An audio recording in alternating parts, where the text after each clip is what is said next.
Hi folks, this is Paul with WMSOhio.com showing you F-350 two-wheel drive utility type truck.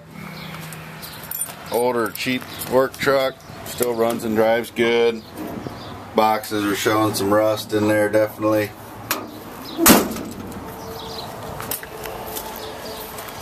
Got your panel hitch on the back, some rust in the bottom of the box.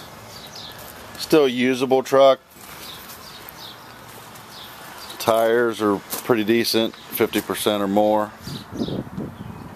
Your ladder rack on there.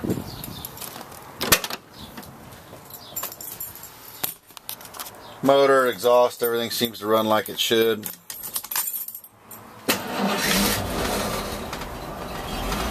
Truck starts right up. Just drove it up and down the road on a test drive. Seems to shift out fine. Again, just a cheap work truck, F-350 on a utility Ford.